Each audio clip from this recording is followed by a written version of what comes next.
Hello बच्चों, good evening. कैसे हैं आप लोग? होप अब ज़्यादातर बच्चे पेपर हो चुके हैं बेटा।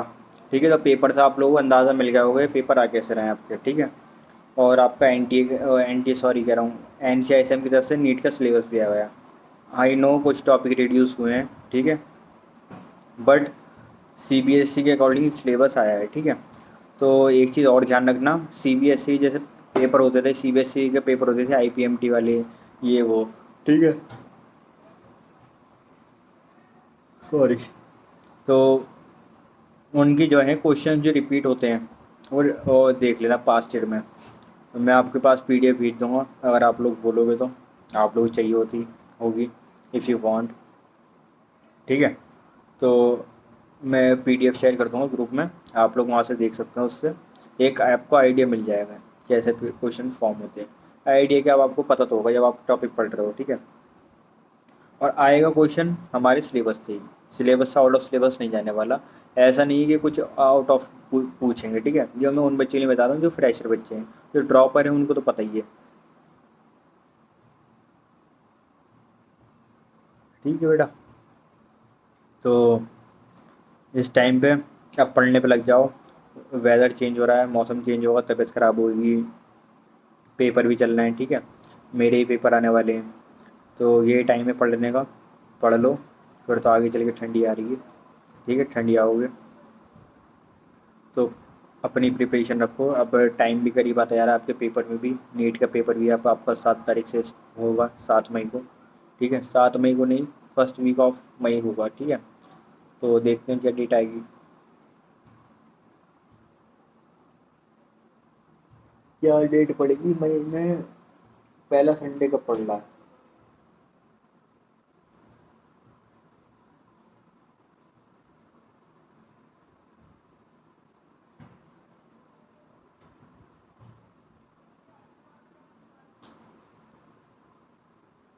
7 तारीख का ही पड़ रहा है बेटा, संडे भी।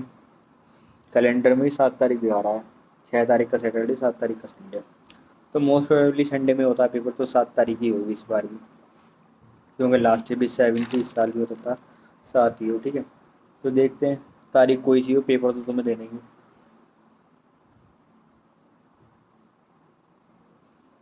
3 घंटे में पूरा पेपर लिखना है। 3 घंटे में पूरा 11th 12th आपको रिवीजन इतना आपके टिप पर आने चाहिए। घबराना मत, डरा नहीं रहा, बट इम्पॉर्टेंट है समझने के लिए। ठीक है, तो आप थोड़ा मेंटली प्रिपेयर्ड हो जाओ। पेपर कुछ बच्चों के अच्छे हुए हैं बहुत ज़्यादा, कुछ बच्चे ख़राब भी हुए हैं। ठीक है, अब भी मौका है, अब भी वक्त है, सुधर जाओ। ठीक है, बायो में भी हुआ है ऐसा। तो जो बच्चे नहीं पढ़ रहे थे, अब पढ़ना स्टार्ट कर दो, क्योंकि अभी वो टाइम आया था कि अब बच्चों को पढ़ना पड़ता है। और वो थोड़ा सोचने लगता है खुद से कि हाँ, अब तो मुझे पढ़ने का टाइम आ गया, अब तो मैं पढ़ लूँ। दूसरी चीज़, टाइम बहुत करीब आता जा रहा है। ठीक है, पेपर का भी आपका और फाइनल आ जाएगा। तो जैसे ये पेपर ख़राब हुए हैं, ऐसा आपको फाइनल के पेपर ख़राब नहीं करनी है, आपके हाथ में है।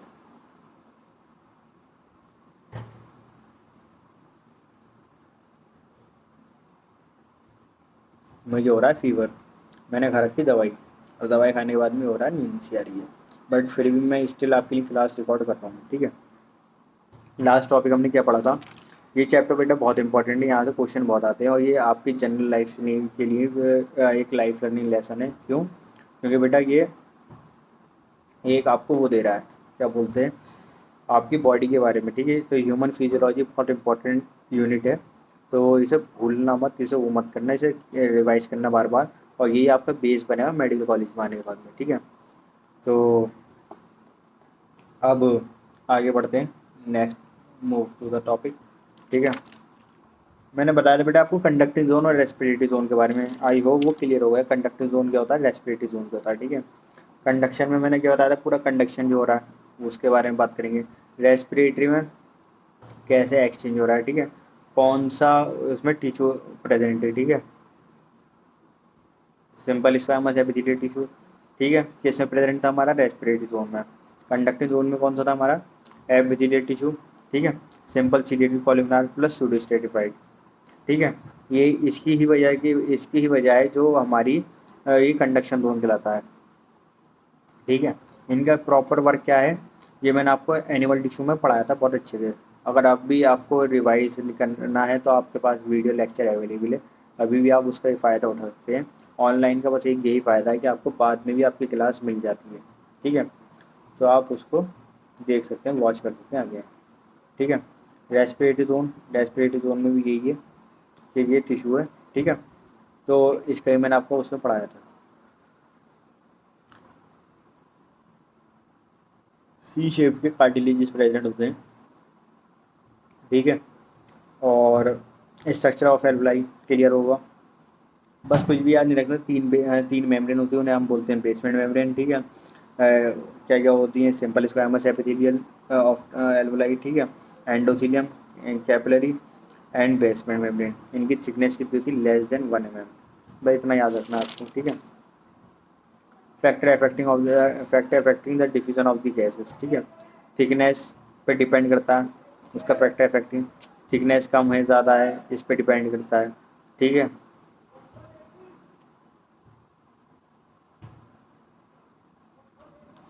पार्शियल प्रेशर पर डिपेंड करता है। सॉल्युबिलिटी ऑफ गैसेस, ठीक है, nitrogen is not soluble, nitrogen हमारा सॉल्युबल नहीं है। जब हम बाहर से गैसेस इनटेक करते हैं तो उसमें हमारा क्या है, CO2, ठीक है, O2, ये गैसेस हमारी सॉल्युबल हैं, तो ये हमारी बॉडी में डिफ्यूज़न करती हैं, but nitrogen is not a soluble gas, ठीक है। Rate of diffusion is directly proportional to, wait a minute,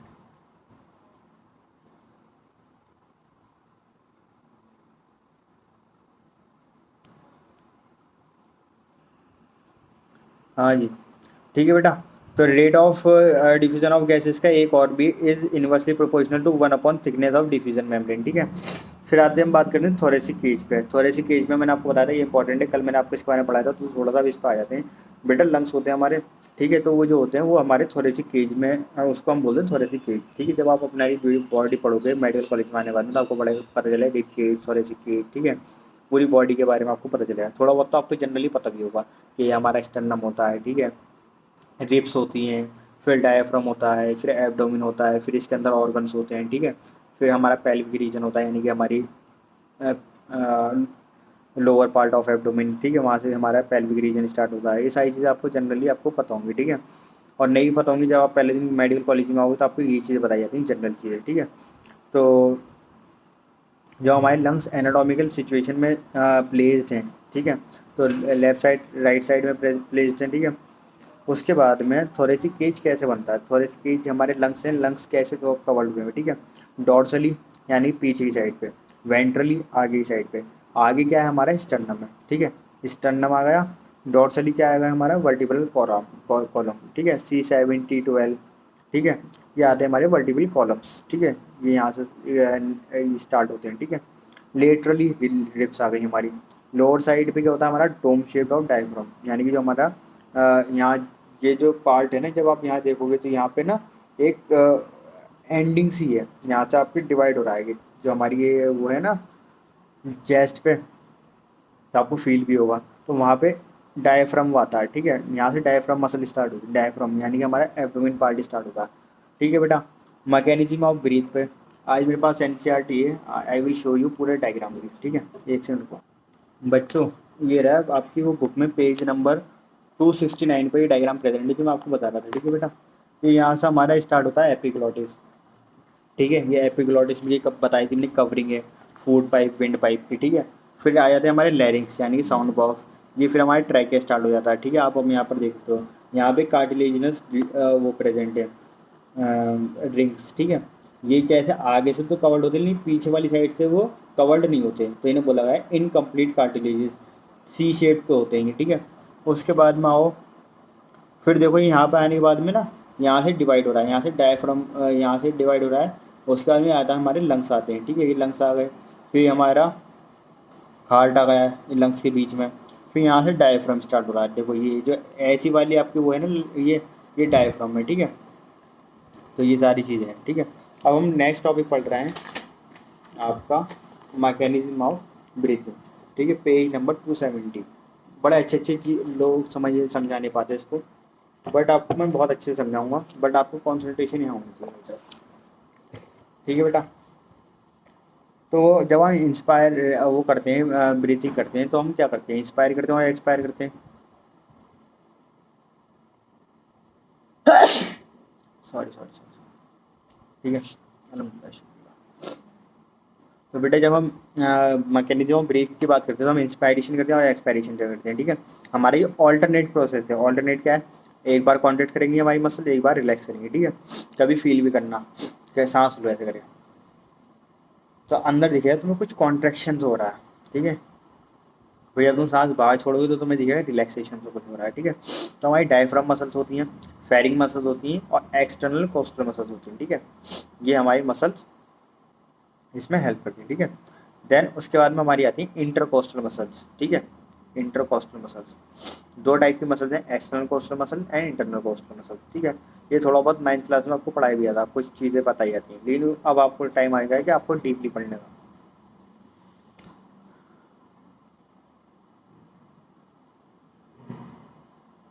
जब एक्सटर्नल कोस्टल मसल कॉन्ट्रैक्ट होती हैं, ठीक है, ये हमारी एक्सटर्नल कोस्टल मसल्स हैं, ये कॉन्ट्रैक्ट हो रही हैं। तो जब हम कॉन्ट्रैक्ट कर रहे हैं तो ये कॉन्ट्रैक्शन के टाइम में हमारा थोरेसिक वॉल्यूम इंक्रीज होता है, हमारी बॉडी में थोरेसिक वॉल्यूम इंक्रीज होता है। और रिलैक्सेशन के टाइम पे डिक्रीज हो जाता है, क्योंकि जब हम वॉल्यूम अंदर भर रहे हैं, कॉन्ट्रैक्शन हो रहा है तो अंदर भर रहा है वॉल्यूम, ठीक है। उसके बाद जब हम रिलैक्स करेंगे तो ये हमारा रिलैक्स होगा। ये हो गई एक्सटर्नल मसल्स। अब जब हमारी जो इंटरनल मसल्स हैं वो इसमें अपोजिट होगा। उसमें क्या होगा, वो कॉन्ट्रैक्शन के टाइम पर रिलैक्स होते हैं, जब थोरेसिक वॉल्यूम वहाँ पर डिक्रीज होगा। जब वो रिलैक्स कर रहे होंगे तो वहाँ पर क्या होगा बेटा, डिक्रीज कर रहा होगा, ठीक है। और जब रिलैक्स कर रहा है तो वहाँ पर थोरेसिक वॉल्यूम इंक्रीज होगा, ठीक है। अब मैं आपको दिखाता हूँ एक डायग्राम के थ्रू। मैंने क्या आपको डायग्राम कल एक्सप्लेन कर दिया था शायद, नहीं कर रहा था ये वाला।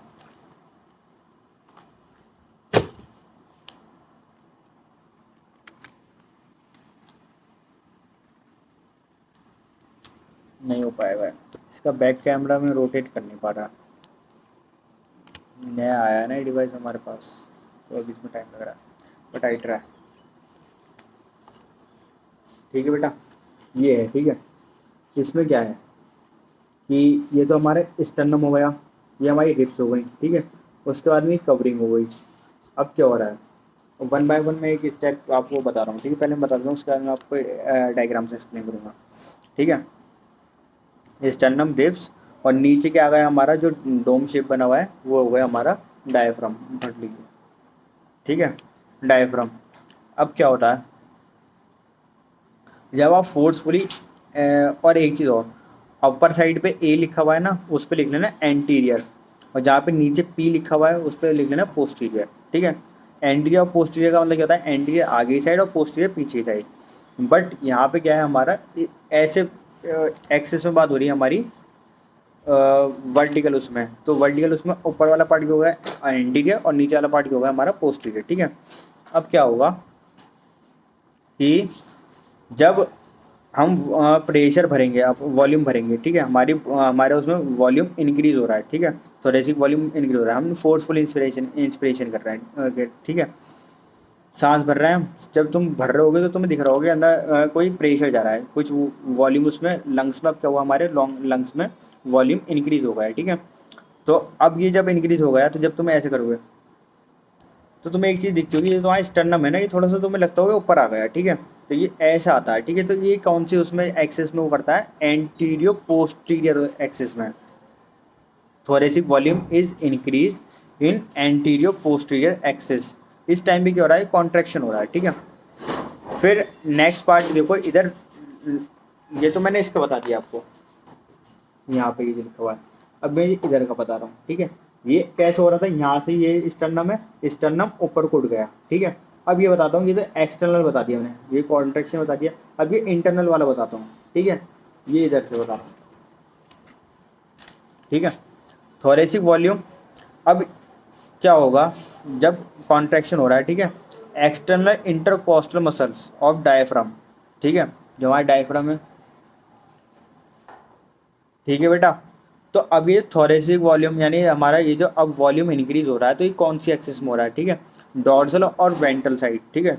अब इसे बोलेंगे हम डॉर्सो वेंट्रल एक्सिस में, किस में हो रहा है बेटा, डॉर्सो वेंट्रल एक्सिस में। और यहाँ भी कॉन्ट्रैक्शन हो रहा है, लेकिन बट कौन सी मसल में हो रहा है, external intercostal muscle of diaphragm,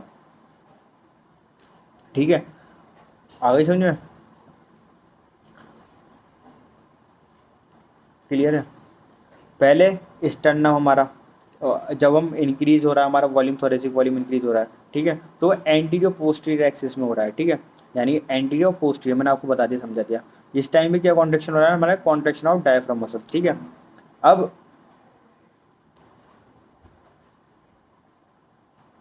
जो डॉर्सोवेंट्रल एक्सिस है ना बेटा, उसमें एक पॉइंट गलत हो गया, एक सेकंड रुको बेटा, वहाँ पे ना डिक्रीज होगा, वहाँ पे वॉल्यूम डिक्रीज होगा, तो नोट्स में सही कर देना, ये एक में इंक्रीज होता है, एक में डिक्रीज होता है, ठीक है।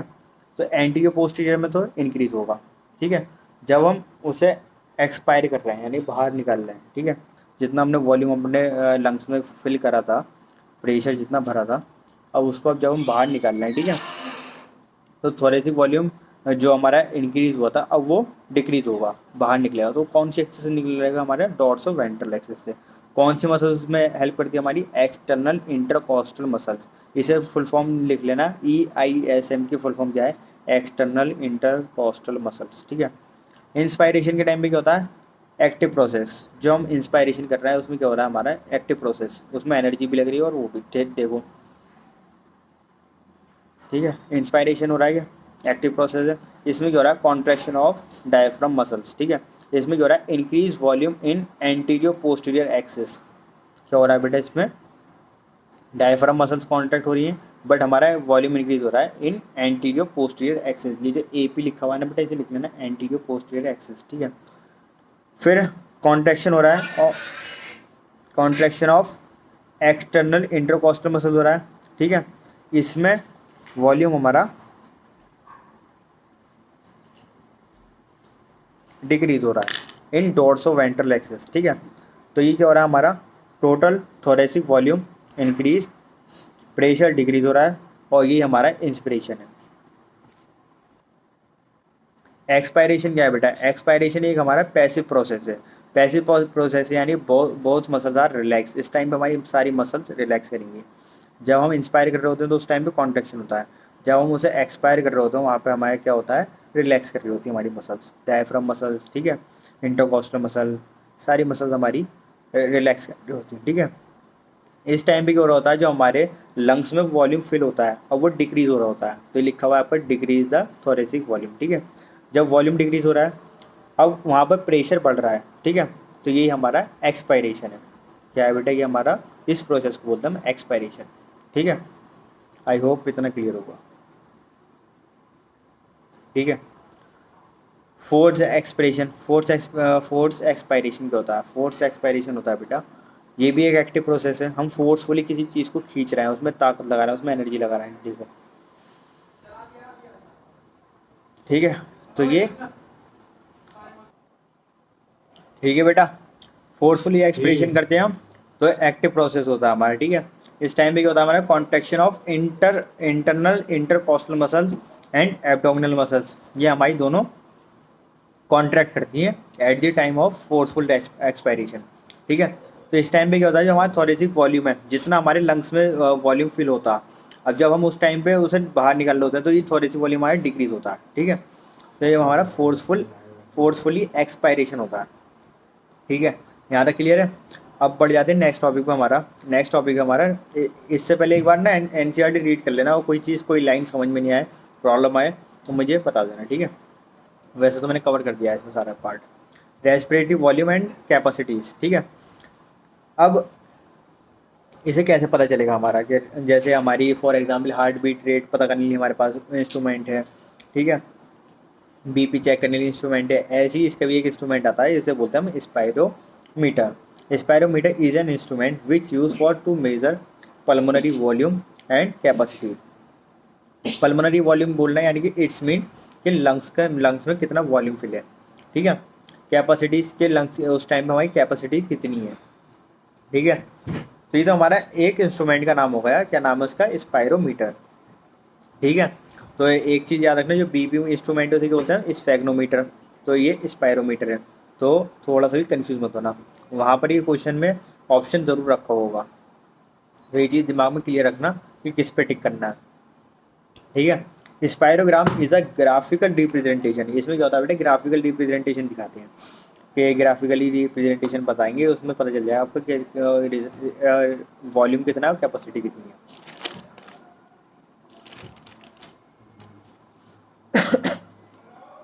ठीक है बेटा। लंग्स वॉल्यूम में क्या बताया गया है, इन इंस्पायरेटरी रिजर्व, पहले तो स्टार्ट करते हैं वॉल्यूम के बारे में पढ़ते हैं। हमारे लंग्स में जो वॉल्यूम फिल है, ठीक है, तो बेटा वॉल्यूम्स के बारे में पहले पढ़ेंगे हम, फिर पढ़ेंगे कैपेसिटीज़ के बारे में, ठीक है। लंग्स वॉल्यूम, ठीक है, लंग्स के वॉल्यूम के बारे में पढ़ रहे हैं, ठीक है। तो इसमें क्या है बेटा, जो हमारा नॉर्मल ब्रीथिंग है, ठीक है, जिस टाइम पे हम नॉर्मल ब्रीथ कर रहे होते हैं उस टाइम पे हमारा कैलकुलेट होता है, मेजर होता है, क्या होता है, वो कहलाता है हमारा टाइडल वॉल्यूम। क्या कहलाता है बेटा, टाइडल वॉल्यूम, यानी कि इट्स मीन टीवी। क्या बोलते हैं इसको, टीवी। इसकी रेंज कितनी है बेटा, 500 ml। जिस टाइम पे हम नॉर्मल ब्रीथ कर रहे होते हैं ना, कि नॉर्मल इंस्पिरेशन नॉर्मल एक्सपायरेशन कर रहे होते हैं, उस टाइम पे हमारा टाइडल वॉल्यूम कहलाता है, वो क्या होता है हमारा नॉर्मल 500 ml, ठीक है। अब जब हम इंस्पायर करते हैं, सिर्फ अब इंस्पायर की बात कर रहे हैं, ठीक है, जब हम इंस्पिरेटरी रिजर्व वॉल्यूम की बात करते हैं, रिजर्व, अब यहाँ पर आने लगे बात रिजर्व की, कि कितना रिजर्व होता है जब हम इंस्पायर कर रहे हैं। इंस्पायर करते टाइम पे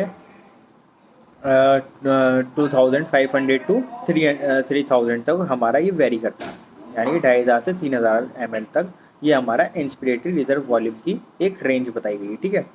फिर नेक्स्ट टॉपिक है हमारा, जब हम इंस्पायर कर रहे हैं तो उसको हम एक्सपायर भी करेंगे, बाहर निकालेंगे, ठीक है। ये इंस्पायर करा, अब मैं से अभी सांस मेरी बाहर छूट रही है, तो इसे बोलते हैं एक्सपायरेटरी रिजर्व वॉल्यूम, ठीक है। ये कितना होता है बाबू, ये 1100 टू वो 1000 टू 1100 ml, ठीक है। ये आ गया समझे, tidal volume is a normal breathing rate, कितना होता है 500 ml, ठीक है। जब हम इंस्पायर रिजर्व वॉल्यूम की बात करते हैं तो वो होता है हमारा 2500 टू 3000 तक, ये हमारा वेरी करता है, ठीक है। उसके बाद हम एक्सपायरेटरी की बात करेंगे और इंस्पायरेटरी की बात करेंगे, तो एक्सपायरेटरी की बात करेंगे तो ये होता है हमारा 1000 टू 1100 ml, ठीक है। रेसिडुअल वॉल्यूम होता है हमारा बचा हुआ, ये खाना बचा होता है ना, उसे बोलते हैं बचा हुआ है, तो ऐसे ही होता है हमारा रेसिडुअल वॉल्यूम। फिर रेसिडुअल वॉल्यूम कितना होता है बेटा, ये करता है हमारा 1100 टू 1200 ml, ठीक है। और इसकी एक स्पेशल बात बताऊँ बेटा, always present through out the life span, जिस टाइम से आप पैदा होते हो ना उस टाइम से आपके टिल दी डेथ तक ये आपका प्रेजेंट रहता है। रिजर्व वॉल्यूम आपका कितना, 1100 टू 1200 ml, ये आपको याद रहना चाहिए। अगर आप कहीं मेडिकल कॉलेज में आओगे ना, ये छोटी छोटी चीज़ें भी आपसे पूछ ली जाती है, ठीक है। तो बाकी सारे तो एक बार को चलो समझ में आएगा, ये पेपर के बाद आप भूल भी जाओ, टाइडल वॉल्यूम कितना बताया था, इंस्पिरेटरी रिजर्व वॉल्यूम कितना बताया था, एक्सपायरेटरी रिजर्व वॉल्यूम कितना बताया था, बट आपको ये हमेशा याद रहना चाहिए रेसिडुअल वॉल्यूम कितना होता है, 1100 टू 1200 ml, ठीक है।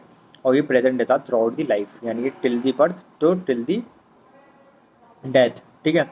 ये क्यों प्रेजेंट होता है, जो हमारे लंग्स हैं अगर उसमें सारा प्रेशर, थोड़ा सा बाहर से इको आएगा, ठीक है, जो हमारे लंग्स हैं उसमें वॉल्यूम फिल होता है, ठीक है। अगर हम सारा वॉल्यूम उसे बाहर निकाल देंगे अपनी बॉडी से, अपने लंग्स से, तो वो कॉलेप्स नहीं हो जाएंगे, तो उनके कॉलेप्स को रोकने के लिए ये प्रेजेंट होता है। तो ये एक तरीके से it is present due to negative pressure, ये एक तरीका निगेटिव प्रेशर के उसमें फॉर्म में प्रेजेंट होता है, ये उसे बचा के रखता है, कॉलेप्स होने से बचाता है। और फिर अगर सारे ही हम अपना वॉल्यूम बाहर निकाल देंगे, लंग्स में रखेंगे ही, तो वो लंग्स फिर कैसे वर्क करेंगे, ठीक है।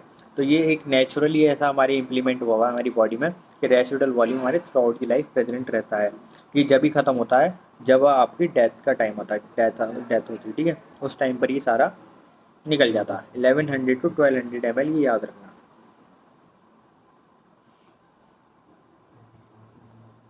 ठीक है। ये हो गए हमारे सारे लंग्स वॉल्यूम के बारे में बात, कि लंग्स वॉल्यूम होते कैसे हैं, ठीक है। ये याद रखना, टाइडल वॉल्यूम क्या होता है हमारा, नॉर्मल ब्रीथिंग रेट होता है 500 ml होता है, ठीक है। इंस्पायरी रिजर्व वॉल्यूम कितना होता है हमारा, 2500 टू 3000। एक्सपायरी रिजर्व वॉल्यूम कितना होता है हमारा, 1000 टू 1100 ml, ठीक है। रेसिडुअल वॉल्यूम कितना होता है हमारा, 1100 से 1200 ml। पूरी लाइफ थ्रू आउट लाइफ हमारी प्रेजेंट रहता है रेसिडुअल वॉल्यूम, ठीक है।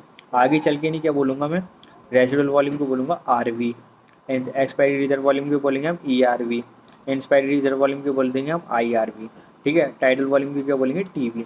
बेटा इनकी शॉर्ट फॉर्म के ऊपर ही क्वेश्चन आता है, वहाँ पे इतना इतना स्पेसिफिकली आपको पूरा लिख लिख के नहीं देंगे वो लोग, वहाँ पे आपको शॉर्ट फॉर्म ही देते हैं। तो इसलिए मैंने आपकी अपनी कॉपी में भी वही यूज़ करा है मेथड कि अगर आप पेपर के टाइम पर बैठो तो आपको प्रॉब्लम नहीं आए, ठीक है।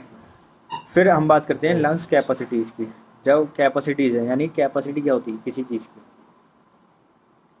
कि कितना ही उसकी कैपेसिटी, ठीक है। तो कैपेसिटी में सबसे पहले बात करेंगे हम inspiratory capacity.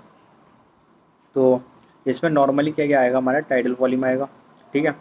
Tidal volume plus IRV, IRV क्या होता है हमारा, इंस्पिरेटरी रिजर्व वॉल्यूम, ठीक है। ये हमारा ऐड होगा, ठीक है। तो टाइडल वॉल्यूम कितना होता है बाबू, 500, ठीक है। इंस्पिरेटरी रिजर्व वॉल्यूम कितना बताया था मैंने आपको, 300 ml, ठीक है।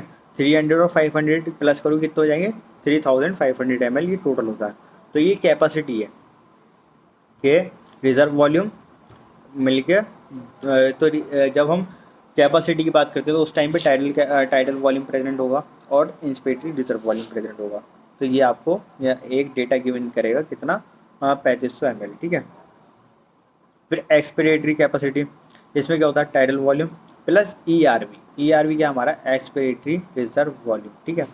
तो टाइडल वॉल्यूम कितना है हमारा 500 ml और एक्सपायरी रिजर्व वॉल्यूम कितना है हमारा 1100, ठीक है। 1100 ले लेते हैं, 1000 ले लेते हैं, 1100 ले लेते हैं, ठीक है। 1100 और 500 कितना हुआ, 1600 ml ये हमारी एक्सपिरेटरी कैपेसिटी होती है, ठीक है। वाइटल कैपेसिटी एक स्पेशल केस है। वाइटल कैपेसिटी में हमारा tidal volume, inspiratory reserve volume plus expiratory reserve volume तीनों ही हमारे उसमें आते हैं, ठीक है। तो ये हमारी टोटल मिला के क्या कहलाती है, वाइटल कैपेसिटी। वाइटल यानी कि इम्पोर्टेंट है ना, ठीक है। FRC क्या होता है हमारा, फंक्शनल रेसिडुअल वॉल्यूम, क्या होता है बेटा, फंक्शनल रेसिडुअल कैपेसिटी। FRC बोला है ना उन्होंने, फंक्शनल रेसिडुअल कैपेसिटी, ठीक है। तो ये क्या होता है इसमें, ERV प्लस RV यानी कि expiry reserve volume plus residual volume, ये हमारा होता है, ठीक है। TLC होता है हमारा total lung capacity. Total lung capacity में क्या होता है, ये हमारा वाइटल कैपेसिटी प्रेजेंट वो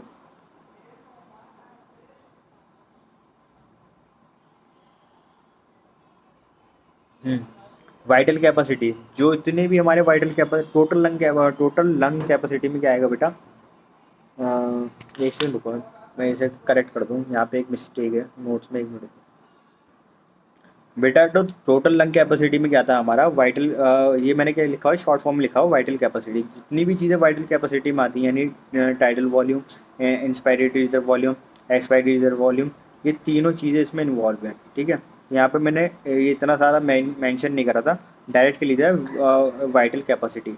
बट जो फ्रेशर बच्चे हैं उनको मुझे लगता है कि उनको इतनी तो इसलिए मैंने इसे मेंशन कर दिया, ठीक है। बाकी ड्रॉप करें वो तो समझ जाएंगे। बाकी जो फिर बचा उसमें क्या बचा हमारा रेसिडुअल वॉल्यूम, ये भी आता है। तो टोटल लंग कैपेसिटी में, टोटल नाम से क्लियर है ना, टोटल है वो, टोटल मीन्स के बिल्कुल टोटल ही है, ठीक है। तो ये आता है हमारा टोटल लंग कैपेसिटी, ठीक है। फिर हो गया क्लियर, ये आ गया समझ में, आई होप यहाँ तक क्लियर होगा।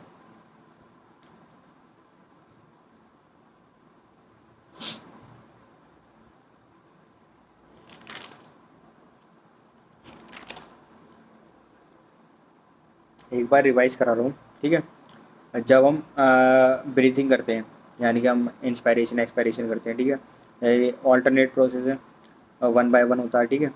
एक टाइम पे कॉन्ट्रैक्शन होगा, एक टाइम पे रिलैक्सेशन होगा, ठीक है। हमारी दो मसल्स होती हैं, डायफ्राम मसल्स, उन्हें बोलते हैं हम एक्सटर्नल कोस्टल मसल्स, ठीक है। एक होती है हमारी इंटरनल कोस्टल मसल्स, ठीक है, जो हमारी इंटरनली प्रेजेंट होती हैं उन्हें बोलते हैं इंटरनल कोस्टल मसल। जो हमारी एक्सटर्नली प्रेजेंट है उन्हें क्या बोलते हैं हम, एक्सटर्नल कोस्टल मसल्स, ठीक है। जब हम एक्सटर्नल कोस्टल की मसल्स की बात करते हैं तो हमारे उस टाइम पर कॉन्ट्रैक्शन के टाइम पर वॉल्यूम, थोरेसिक वॉल्यूम हमारा इंक्रीज होता है, और फिर रिलैक्स के टाइमिंग पर हमारा थोरेसिक वॉल्यूम डिक्रीज होता है, ये मैंने आपको पढ़ाया। इसका अपोजिट होता है इंटरकॉस्टल मसल्स में, ठीक है। एक डायग्राम है,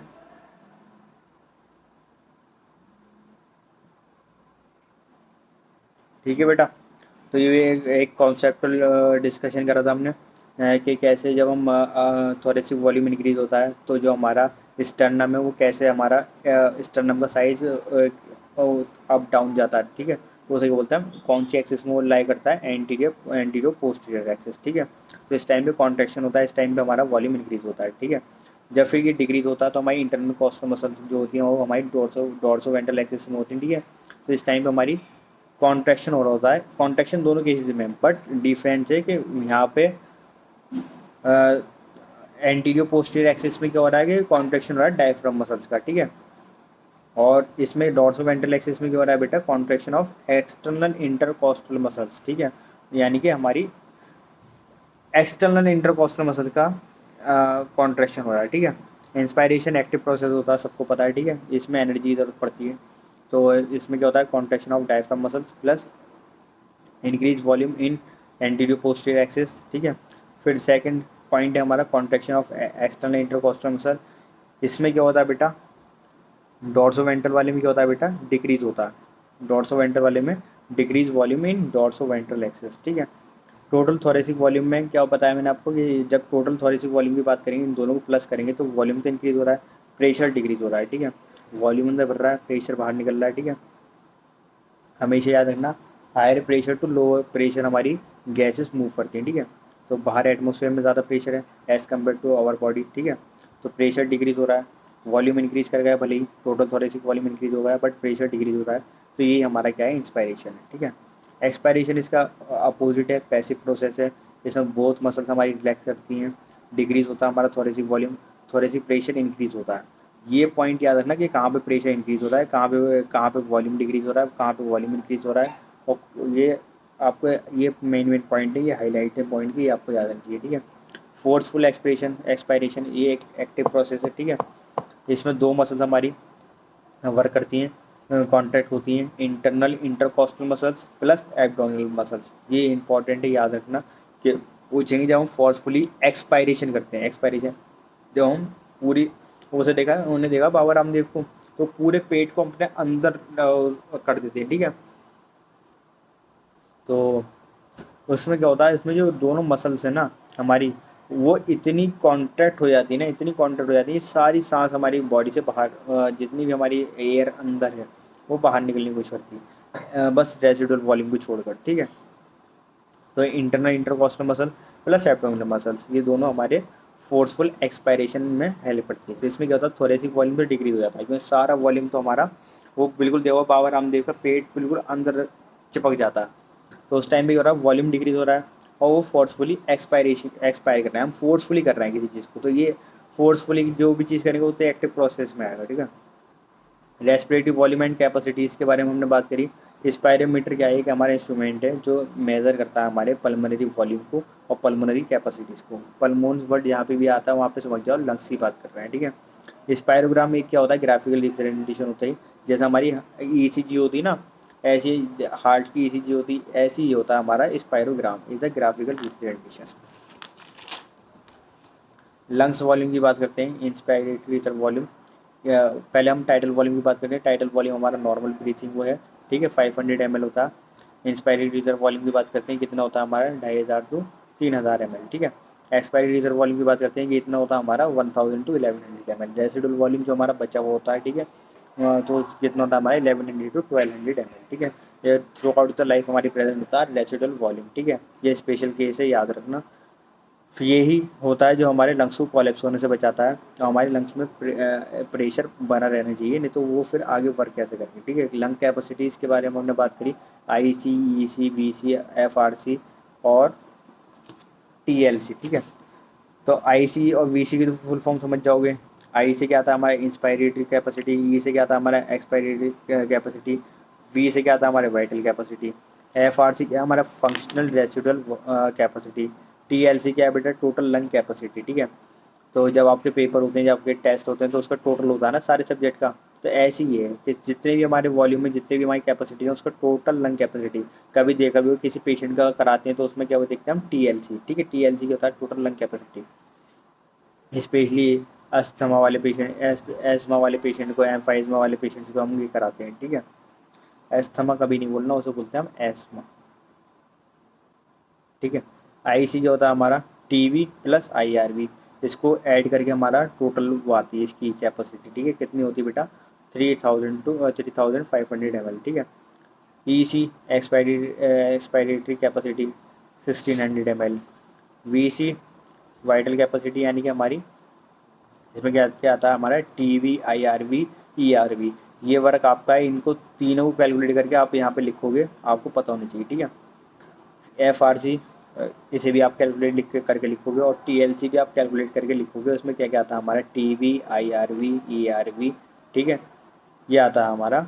और प्लस रेसिडुअल वॉल्यूम, इसे टोटल करके आप मुझे बताओगे, लिखोगे, ठीक है। क्योंकि मेरी मैथ तो इतनी अच्छी नहीं जब मैं बायो वाला हूँ, ठीक है, तुम लोग महान हो। फिर जैसे हम हार्ट बीट की रेट्स निकालते थे, एक स्ट्रोक वॉल्यूम था, ठीक है, फिर मल्टीप्लाई करते थे हार्ट बीट की टाइम से।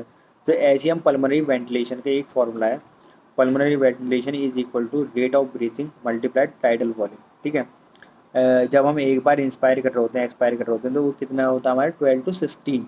जैसे हमारी हार्ट, 1 मिनट में हार्ट बीट कितनी होती है, 72 पर मिनट, ठीक है। तो पर मिनट हमारी कितनी है, वो है 12, ब्रीथिंग रेट 12 to 16, ठीक है। तो 12 to 16 को हम मल्टीप्लाई करेंगे 500 से। अब फॉर एग्जांपल तुम 12, राउंड फिगर में हम 12 ले लें, ठीक है, तो 12 मल्टीप्लाई 500, तो उसके बाद में आपका आ जाएगा उसका आंसर, ठीक है। तो 6000, ठीक है।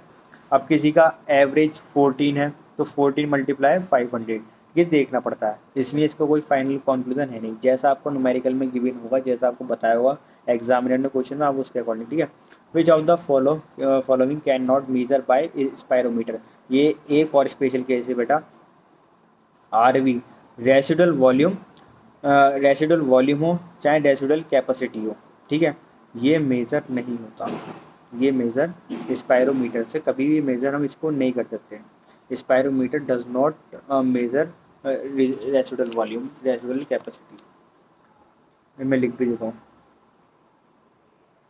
Spirometer does not measure residual volume and residual capacity, ठीक है, residual volume and residual capacity, clear है। फिर नेक्स्ट टॉपिक है हमारा एक्सचेंज ऑफ गैसेस। अब आप ये आप अपनी पेज नंबर 270 पे आप ये पढ़ सकते हो मैकेनिज्म ऑफ ब्रीथिंग। 273 पे आप 271 पे पढ़ सकते हो आप रेस्पिरेटरी वॉल्यूम एंड कैपेसिटी, ठीक है। 272 पे पढ़ सकते हो आप टोटल लंग कैपेसिटी तक, ठीक है। फिर हम कल पढ़ेंगे एक्सचेंज ऑफ गैसेस, ठीक है। तो कल एक्सचेंज ऑफ गैसेस पढ़ेंगे, और पढ़ेंगे फिर आपका ट्रांसपोर्ट ऑफ गैसेस। कल ये 2 टॉपिक कंप्लीट हो जाएंगे, कंप्लीट तो नहीं होंगे लेकिन हाँ 2-3 क्लास और लगेंगी इसमें, दो दो तीन तीन क्लास और लगेंगी आपका चैप्टर कंप्लीट, ठीक है। 2 ही क्लास में भी हो सकता है, बट 3 क्लास मैक्सिमम है इसके लिए, ठीक है। इसके अलावा तो 6 क्लास में आपका ये चैप्टर कंप्लीट है, ठीक है। अब क्लासेस रेगुलर आएंगी आपकी मंडे से। होप आप लोग इसको देखो, वॉच करो टाइम टू टाइम। अब बैकलॉग क्रिएट नहीं हो चाहिए, अब फाइनल पेपर आ रहे हैं तो आपको तैयार रहना है, ठीक है। Okay bye, stay safe, stay happy. कोई डाउट कोई प्रॉब्लम हो तो कॉल कर लेना, ठीक है। नेक्स्ट क्लास में मिलते हैं नेक्स्ट डे, ठीक है।